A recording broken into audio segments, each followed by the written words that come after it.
God would have for them. They were reflecting on their own lives, reflecting on themselves. That's part of how we discern God's will for us. We reflect on who we are, what's happened to us, and we get a kind of trajectory of where it is that God might be taking us. That is a part of spiritual discernment. But spiritual discernment, sounds a little ethereal for many of us, a little out there. But fortunately, according to these texts anyway, it actually can be a very practical thing. First of all, you have to use your common sense. I mean, sending out spies at this moment was probably a pretty good idea. They didn't know what it was they were getting into. They wanted to do a little research. So they sent out some spies to figure out what was going on in the land. Both stories have that. They used their common sense. I mean, that makes a certain amount of sense to me. I was sort of chuckling the other day thinking, as I was thinking about this, suppose you were to rent the movie Mrs. Robinson, right?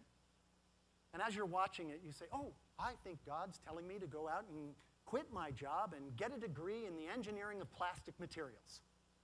Because after all, it's plastics, young men. All right? Well, you might want to use your common sense at that moment. You might want to research what comes next. You might want to figure out that it's been 30 years since the movie was made. Maybe there's something else that's actually the future. And so you want to analyze the research that you get. And that's the next thing that happens when you are discerning God's future for you. Yeah, you get the research. You think things through. This can be hard-headed stuff. You can't be a fool about this. God isn't looking for fools.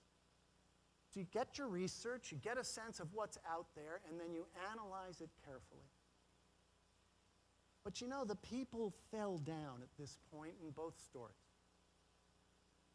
They'd analyzed it carefully enough, but their hearts had closed. Fear had overtaken them. They had lost that open-hearted sense of the presence and, in the end, really the power of God to bring about something new. Now, this open heart doesn't change the realities, don't get me wrong. But this open heart does remain open to new possibilities that we have not yet considered. I don't know, so you've watched Mrs. Robinson, you've done your research, and you sort of remain open to the possibilities, even though your research suggests to you it's a dumb idea. And what comes to you?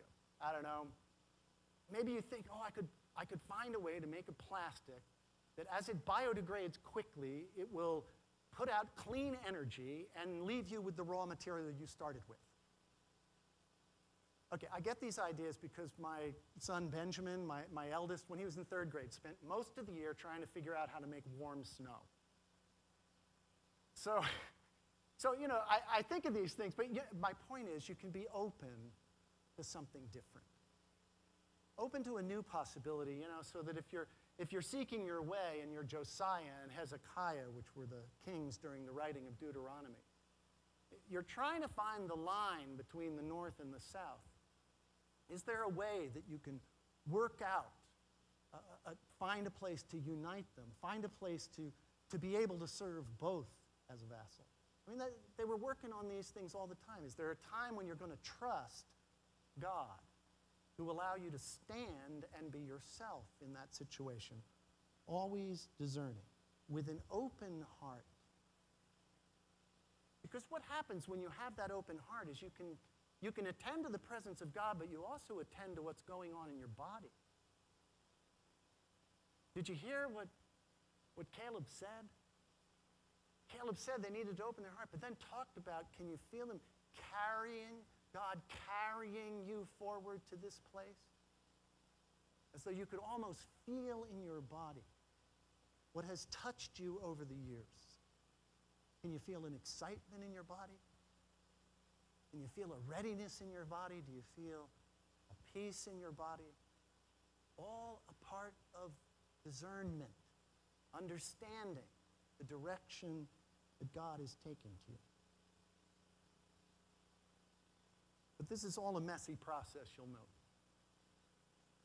There is no easy formula to try and figure out what God wants us to do next. I mean, first of all, it's very confusing. Does God speak to us directly and tell us to send out spies? Or do the people come to us and tell us to send out spies? Which is it? Spiritual discernment will require us not to have quite that either-or kind of mind, but rather to seek something else in between, to be able to transcend those kind of hard categories. Right, wrong, possible, not possible. Remain open to the possibility of what might come from there. There's a book out there called Your Soul's Compass, written by Joan Boryenko and Gordon, I think it's Devian. They interviewed mystics from all the world's traditions, and they came up with 7 characteristics of how each tradition goes through and understands where the Spirit is leading them. Each tradition is self-reflective, reflective of its own life, seeking to understand what went before so that you can get a sense of the trajectory of what goes on in the future. Each tradition required common sense. Each tradition wanted hearts to be open to new possibilities. Each tradition wants to pay attention to where God is moving in the body, not only in the mind.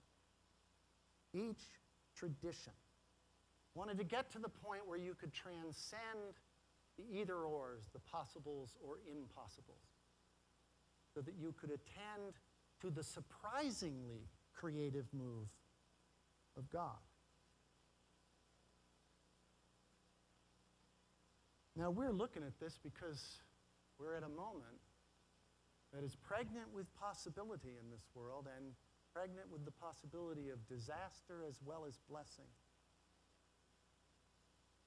We're seeking to understand and to reach out and grasp for the gorgeous blessing of God, but we nevertheless are aware that there are dangers that we must navigate along the way. And it requires us to be discerning people. And here's the trouble. This discernment that I talk about takes work. It doesn't just happen on Sunday. It takes work. It takes a lot of work to look back on your life and figure out where it is you're going in the future. It takes a lot of work to sit and open up your hearts, though your tendency is to want to close them in fear. It takes a lot of work. Okay, so the hymn we sung earlier, it said, you know, honest preaching, something about honest preaching. I thought, well, okay, I have to be honest. I said to Barbara the other day, you know what, hon? I'm sick and tired of being interesting. I can't just be interesting on Sunday. We've got to take hold, all of us, not you, all of us. Take hold and seek a way to discern the future for ourselves, for the church, for the world around us. And that's going to take work. I'm hoping that we can take some opportunity to do that work together, to begin that work together. This fall, and the session hasn't approved this either, but the worship committee liked it, I'm just going to adjust the order of service